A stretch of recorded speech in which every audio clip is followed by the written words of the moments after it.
There is a secret chamber within the soul of every human being, a place where the image of the mother resides.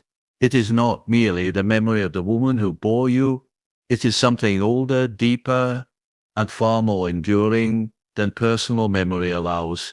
It is the imprint of the feminine itself, a force of life, of nourishment, and when left in shadow, a force of quiet tyranny. Many suffer not because they were unloved, but because they cannot understand the kind of love they received. Others suffer because what they received in place of love was a void, a silent indifference that echoed louder than any words. And some are still bound, not by cruelty, but by idealization, by the illusion of a mother who was more goddess than human. The concept of the mother complex originates from the recognition that the relationship between an individual and their mother is not merely personal or social, but profoundly psychological and archetypal. Within the psyche, the mother is not just the person who raised or birthed you, but an inner figure, a psychic image that is formed from a combination of lived experiences and inherited collective patterns, deeply rooted in the unconscious. This internal figure may appear in dreams, fantasies, emotional reactions, and behaviors throughout life, especially in how one relates to nurturance, dependency, authority, and intimacy. The mother complex is a cluster of unconscious associations and emotional energies that are constellated around this inner image. It forms early, often before language, through the infant's immediate sensory and emotional experience of the mother or primary caregiver. Whether the relationship was loving, suffocating, inconsistent, or absent, the imprint becomes encoded not only in memory, but in the psyche's very structure. The archetype of the mother is one of the most potent and multifaceted in the human unconscious. It includes the life-giving, nurturing, protective aspects, as well as the devouring, possessive, or rejecting ones. This duality exists because the mother figure, being the first source of sustenance and safety, also holds the potential to become overwhelming or even threatening if her presence is too engulfing or too erratic. For the child, the mother is initially experienced as the entire world, or rather the bridge between the inner world and outer reality. If that bridge is stable and attuned, the psyche begins to differentiate and develop with a sense of security. If, however, the connection is marked by fear, rejection, or unpredictability, the psyche forms protective strategies and defense mechanisms that often remain long into adulthood. These early dynamics take on symbolic weight, and because they originate before conscious thought, they become difficult to articulate or analyze directly. Instead, they live through projection, repetition, and affect-laden patterns that repeat across different contexts. A person with a positive mother complex may unconsciously seek nurturing and comfort, sometimes to the detriment of their independence or autonomy. Conversely, a negative mother complex may create feelings of resistance, resentment, or deep mistrust toward intimacy, particularly with figures who resemble maternal qualities, emotionally warm, empathetic, or dependent individuals. The person may fear being smothered or controlled, or they may unconsciously sabotage connections that awaken those old vulnerabilities.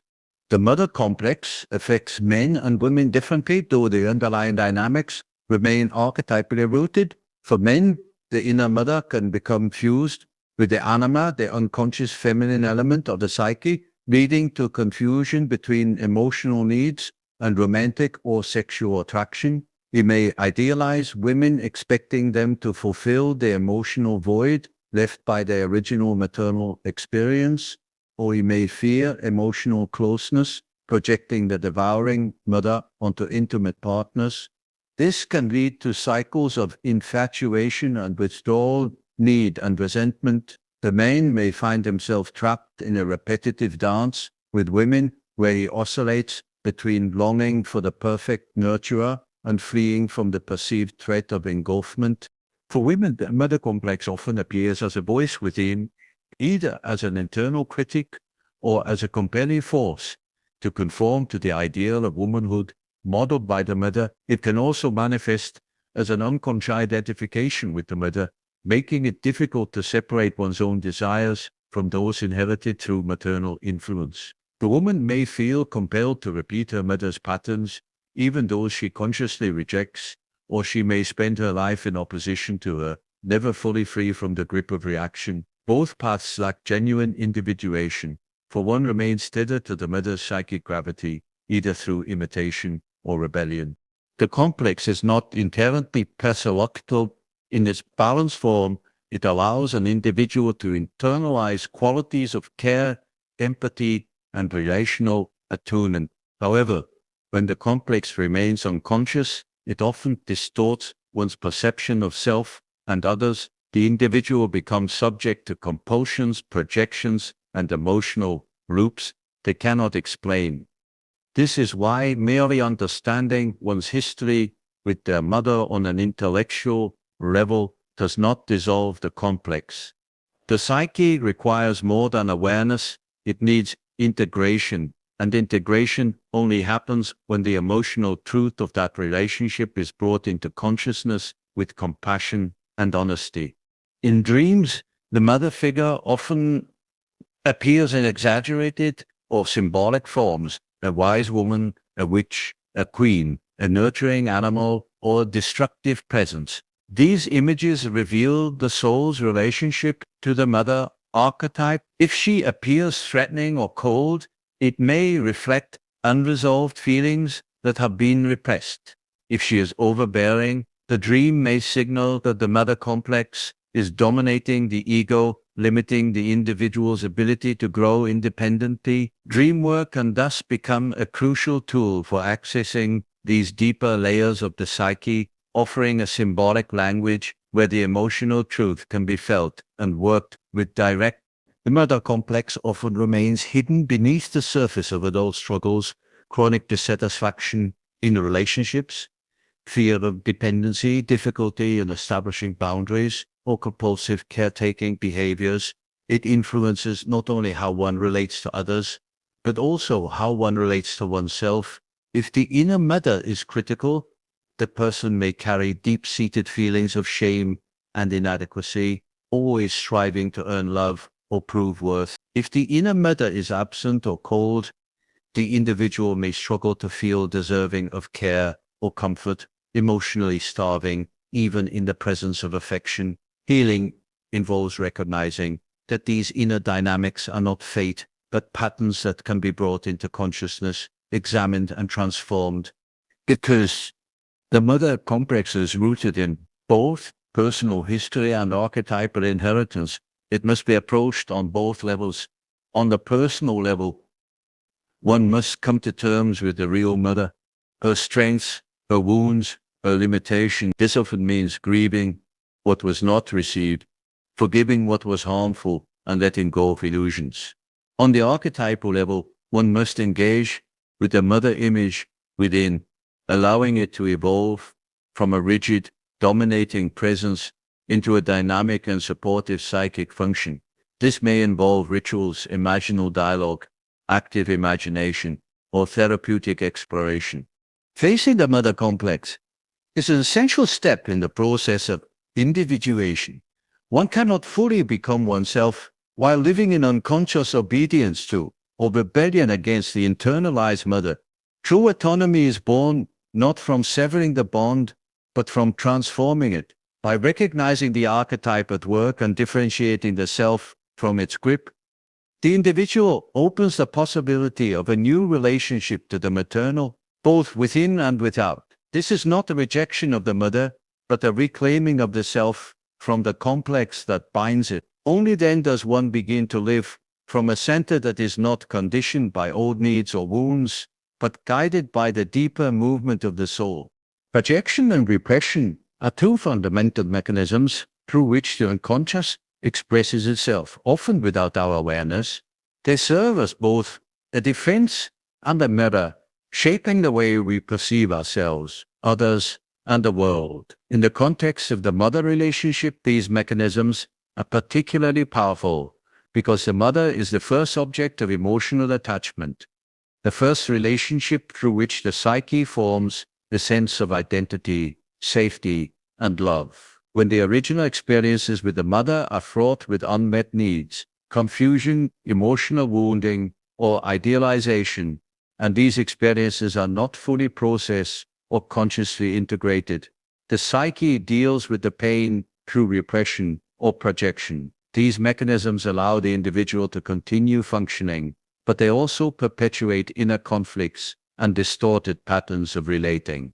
Repression occurs when certain emotions, thoughts, or memories are pushed out of conscious awareness because they are too painful, shameful, or overwhelming for the ego to handle. In early development, the child depends entirely on the mother or primary caregiver for survival and emotional regulation. If the mother is inconsistent, emotionally unavailable, critical, or frightening, the child may experience deep anxiety or despair. However, the child cannot afford to fully acknowledge or express these feelings because doing so would threaten the attachment bond, which is essential for survival. As a result, the psyche suppresses the painful feelings, locking them in the unconscious. These repressed contents do not disappear. They remain active in the background, influencing thoughts, feelings, and behaviors in indirect and often destructive ways. When something is repressed, it tends to return in disguised forms. This can be seen in symptoms such as anxiety, depression, psychosomatic illnesses, or compulsive behaviors. It can also appear in the form of persistent emotional patterns, feeling unworthy of love, fearing abandonment, or being unable to trust others. These patterns are often rooted in early experiences with the mother, but remain hidden behind a veil of repression. The individual may not remember specific events or understand why they feel a certain way, yet they are haunted by emotions that seem to come from nowhere. The repression of pain from the maternal relationship thus creates a kind of psychic blindness. The individual walks through life unaware of the origin of their suffering, yet constantly affected by it. Projection is the outward counterpart of repression.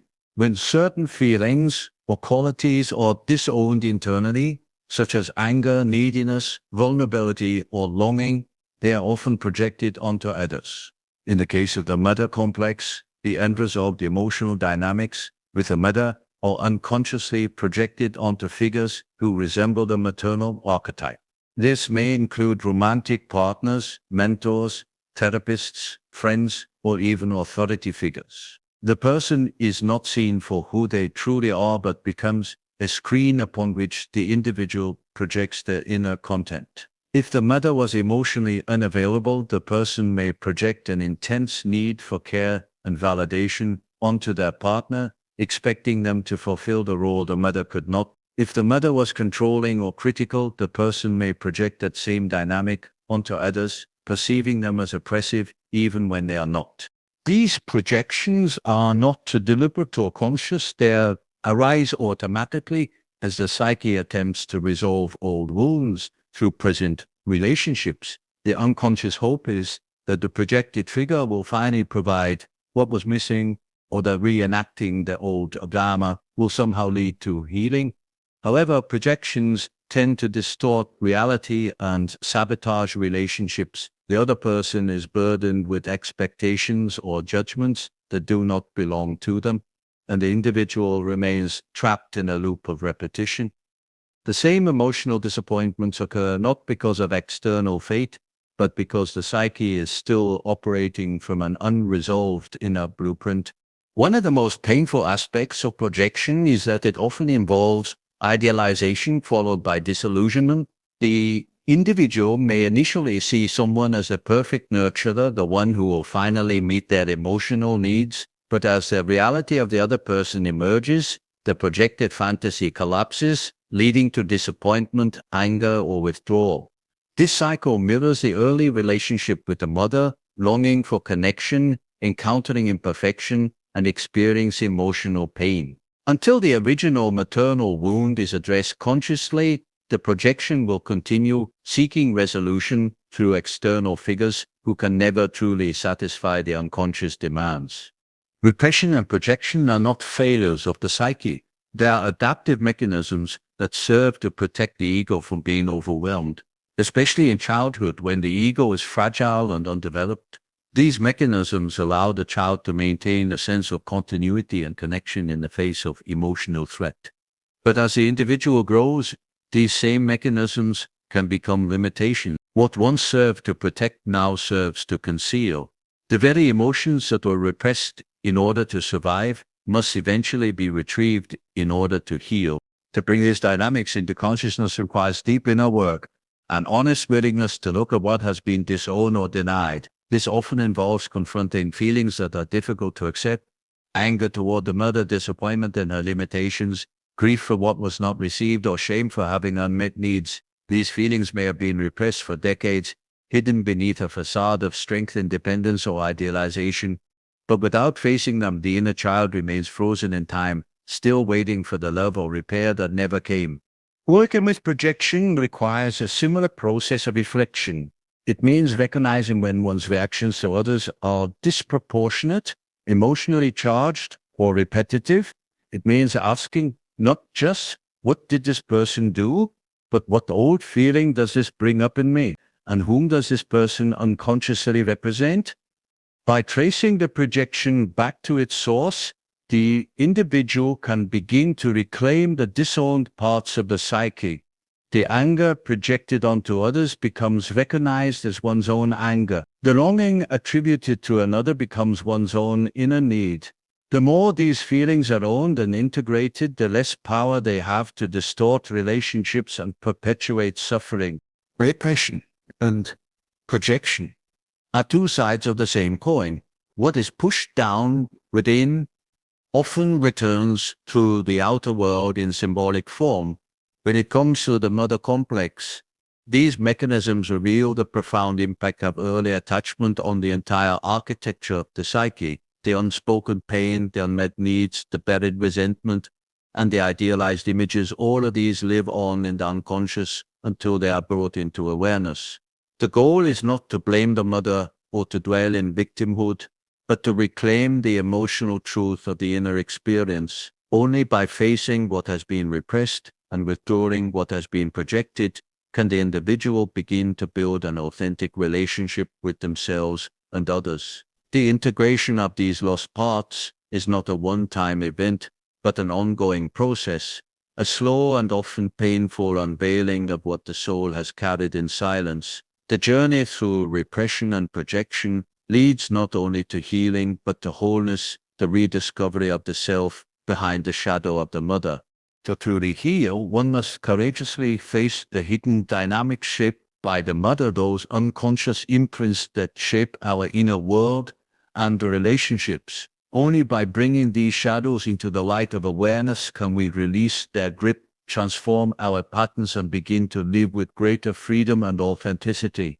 This process is not simple or quick, but it is essential for the soul's growth and the discovery of our true self beyond old wounds. Good luck on this profound journey of self-discovery and healing. May you find strength, compassion, and clarity as you meet the truths within. Thank you for allowing me to share this reflection with you.